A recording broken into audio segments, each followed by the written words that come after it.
అయితే సార్ మీరు వియత్నాం కంట్రీని ఎందుకు చూస్ చేసుకున్నారు? సో ఫస్ట్ అసలు ఎంబీబీఎస్ అబ్రాడ్ అంటే ఏదైనా కంట్రీ కావచ్చు, చాలా కంట్రీస్ ఉన్నాయి. మొత్తం వరల్డ్ మొత్తం లోపల 7 కాంటినెంట్స్లో దాదాపు 200 పైన కంట్రీస్ ఉన్నాయి. సో ఈ కంట్రీస్లో ఎంబీబీఎస్ అబ్రాడ్ అంటే స్టూడెంట్కు పేరెట్టుకున్న అతి తక్కువ టైంలో ఏ కంట్రీ మంచిది, ఏ కంట్రీలో ఇవన్నీ కూడా standards of education, communication, like ఇప్పుడు నేను చెప్పిన అన్ని ఫెసిలిటీస్ దొరుకుతాయి అన్న విషయంలో 200 పైన కన్నా ఎక్కువ ఉన్న కంట్రీస్ లోపల మనకి ఎంత వెతికినా కూడా త్రూఅవుట్ ది ఇండియా మనకు 14 నుంచి 18 కంట్రీస్కి మాత్రమే ఎంబీబీఎస్ అబ్రాడ్ విషయంలో వెళ్ళి చదవడానికి అవకాశం ఉంది. సో 185 కంట్రీస్ను మన మైండ్లోకి వెళ్ళి తీసేయాలి. అప్పుడు మనకు ఐసోలేట్ చేయడము, సెగ్రిగేట్ చేయడం ఈజీ అవుతుంది. సో ఈ 185 కంట్రీస్ని ఎందుకు తీసేయాలి? మరి అక్కడ చదవడానికి వీలు కాదా అంటే మనకన్నా హై స్టాండర్డ్స్ ఉండడము, మనకంటే ఎక్కువ ఖర్చుతో కూడుకున్న యూకే ఉన్నది ఇప్పుడు 2 crores నుంచి 2.5 crores, యూఎస్ ఉన్నది 2 crores నుంచి 2.5 crores. అలా హైలీ ఎక్స్పెన్సివ్ స్టూడెంట్ అక్కడ భరించలేడు, అదేదో డబ్బులు పెడితే ఇక్కడే దొరుకుతుంది.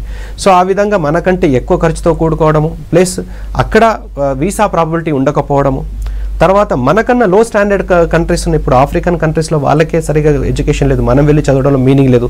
సో ఈ విధంగా మనకంటే లో స్టాండర్డ్ ఎడ్యుకేషన్లో మనం వెళ్ళి చదవలేం, మనకన్నా ఎక్కువ ఎక్స్పెన్సివ్ ఉన్న దానికి మన స్టూడెంట్స్ భరించలేడు.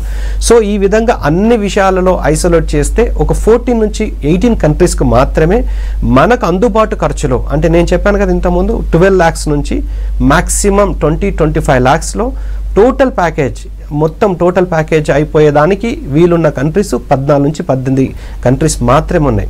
ఈ 14 నుంచి 18 కంట్రీస్ 14 నుంచి 18 కంట్రీస్ ఏదైతే ఉన్నాయో ఈ ఇండియా మొత్తం ఏ సిటీకి పోయినా అని, ఏ స్టేట్కి పోయినా అని ఎవరు చెప్పినా కానీ ఈ 14 నుంచి 18 కంట్రీస్ మాత్రమే చెప్తారు. సో అందులో ఏ కంట్రీ మంచిది, ఆ కంట్రీని ఎవరు రిప్రజెంట్ చేస్తున్నారు, ఎవరు ఇంట్రడ్యూస్ చేసినారు, ఆ కంట్రీలో ఏ యూనివర్సిటీ బాగుంటుంది, మనకు అందుబాటు ఖర్చులో అన్ని విషయాల ఫెసిలిటీస్ కానీ, స్టాండర్డ్స్ ఆఫ్ ఎడ్యుకేషన్ కానీ, సేఫ్టీ కానీ, సెక్యూరిటీ కానీ, కమ్యూనికేషన్ లాంగ్వేజ్ కానీ, ఇవన్నీ విషయాలు చూసుకొని మనము ఆ కంట్రీని చూస్ చేసుకుంటే బెటర్. సో ఈ విధంగా ప్రతి కంట్రీకి ఒక రిప్రజెంటేటివ్ ఎవరో ఒకరు ఇంట్రడ్యూస్ చేస్తే కానీ మనం వాళ్ళకి తెలియదు. ఆ విధంగా ప్రతి కంట్రీకి ఒక రిప్రజెంటేటివ్ ఉంటారు. ఇప్పుడు కజకిస్తాన్ ఒకరు ఇంట్రడ్యూస్ చేస్తే కానీ మనకు తెలియదు, కిర్గిస్తాన్ ఒకరు ఇంట్రడ్యూస్ చేస్తే కానీ మనకు తెలియదు, అలా చైనా, రష్యా ప్రతి ఒక్కరు ఎవరో ఒకరు ఇంట్రడ్యూస్ చేయడం, దాన్ని ప్రమోట్ చేయడం చేస్తారు. ఆ విధంగా మేము చూస్ చేసుకున్న కంట్రీ ఫస్ట్ ఇనిషియల్గా మేము జార్జియా చూస్ చేసుకోవడం జరిగింది. సో జార్జియాని చూస్ చేసుకొని దానిలో సక్సెస్ఫుల్గా మనం స్టూడెంట్స్ పంపించడము, అక్కడి నుంచి ఎంట్రీ ఎగ్జిట్ బ్యాచెస్ కూడా మాకు జార్జియాకు ఉండడము, every year hundreds of students జార్జియాకి వెళ్ళడము, జార్జియా నుంచి పాస్డ్ అవుట్ రావడము, ఇవన్నీ ఆనవాయితీగా జరుగుతుంది. సో గెజెట్ వచ్చిన తర్వాత 2021 November 18th గెజెట్ వచ్చిన తర్వాత చాలా కంట్రీస్ డిస్క్వాలిఫై అయినాయి. సో కొత్త కంట్రీస్ని, మంచి కంట్రీస్ని ఇంట్రడ్యూస్ చేయాల్సిన అవసరం వచ్చింది.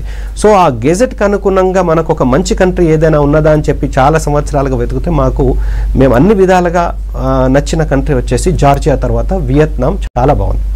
సో ఈ వియత్నాంని ఎందుకు చూస్ చేసుకున్నాం? వియత్నాం వచ్చేసి 15th most populated country in the world and with 10 crores of population, 10 కోట్ల జనాభాతోటి 15th ప్లేస్లో ఉంది 200 కంట్రీస్లో.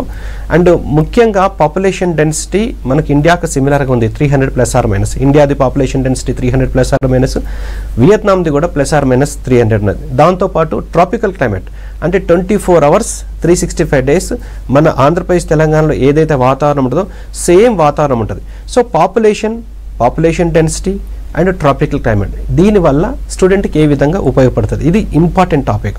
ఏ విధంగా ఉపయోగపడుతుంది అంటే ఇప్పుడు ట్రాపికల్ క్లైమేట్ అంటే మనలాంటి స్టూడెంట్ అక్కడికి వెళ్ళిన తర్వాత ఈజీగా అడాప్ట్ కావడం, ఎక్స్ట్రీమ్ కోల్డ్ కానీ ఎక్స్ట్రీమ్ హీట్ కానీ ఉండకుండా స్టూడెంట్ ఈజీగా అడాప్ట్ కావడం ఒక విషయం కావచ్చు.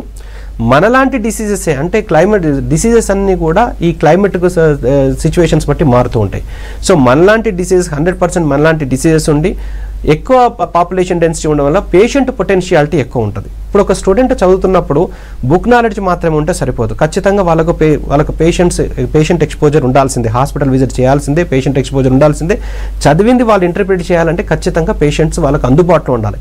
సో పాపులేషన్ ఎక్కువ ఉండి, పాపులేషన్ డెన్సిటీ ఎక్కువ ఉండి, ట్రాపికల్ క్లైమేట్ ఉంటే మనలాంటి డిసీజెస్ ఉన్న ట్రాపికల్ క్లైమేట్లో మనలాంటి డిసీజ్ ఉన్న పేషెంట్స్ని ఎక్కువ హ్యాండిల్ చేసి ఎండ్ ఆఫ్ ద డే ఇండియాకు వచ్చిన తర్వాత ఇటువంటి పేషెంట్స్ని ఎంతో మందిని హ్యాండిల్ చేసినాను ఒక అనుభవంతో, ఇటువంటి డిసీజెస్ని ఎక్కువ హ్యాండిల్ చేసిన ఒక అనుభవంతో స్టూడెంట్ తిరిగి వస్తాడు. సో అటువంటిప్పుడు ఇక్కడ హాస్పిటల్స్లో వర్క్ చేసినప్పుడు కానీ పీజీ చేసినప్పుడు అని కొత్త భావన ఉండదు. సో ఆ విధంగా మనకు వియత్నాం అన్ని విధాలుగా మనకు బాగున్నది. తర్వాత వియత్నాం వచ్చేసి మనకు జస్ట్ 2 to 2.5 hours జర్నీ, మనకి ఇక్కడ నుంచి డైరెక్ట్ ఫ్లైట్స్ కూడా ఉన్నాయి. ఇండియా నుంచి వియత్నాంకు 2.5 hours రీచ్ కావచ్చు. అండ్ వియత్నాం వచ్చేసి మనకు కమ్యూనిటీ వైజ్ తీసుకున్నాను హిందూయిజం, బుద్ధిజం ఉంది. మనకు ఇండియాకు మంచి సంబంధాలని మనకు వియత్నాంకు మంచి సంబంధాలు మిలిటరీ పరంగా కావచ్చు, వాణిజ్య పరంగా కావచ్చు, సో అదే ఇంపోర్ట్స్ ఎక్స్పోర్ట్స్ విషయంలో కావచ్చు మంచి సంబంధాలు ఉండడము. తర్వాత వచ్చేసి మన ఇండియన్ పాపులేషన్ ఆల్మోస్ట్ ఒక 60,000 ఫ్యామిలీస్ వియత్నాంలో ఆల్రెడీ వ్యాపార పరంగా లేకపోతే జాబ్స్ గురించి అక్కడ సెటిల్ అవ్వడము. ఎవ్రీ ఇయర్ యావరేజ్గా ఒక 2 lakhs టూరిస్టులు వియత్నాంను విజిట్ చేయడము. సో ఈ విధంగా అన్ని విధాలుగా వియత్నాం సూటబుల్ ఉందని వియత్నాంని ఇంట్రొడ్యూస్ చేయడం జరిగింది. ఎట్ ద సేమ్ టైం ఒక మెడికల్ ఎడ్యుకేషన్ సిస్టంలో ఇంతకుముందు పేషెంట్ ఎక్స్పోజర్ ఏ విధంగా అయితే అవసరమో at the same time cadavers కూడా, డెడ్ బాడీస్ కూడా ఇంపార్టెంట్. సో మన ఇండియన్ సిస్టమ్ సక్సెస్ఫుల్గా బాగుండడానికి వన్ ఆఫ్ ది రీజన్ వచ్చేసి patient potentiality and cadavers dead bodies.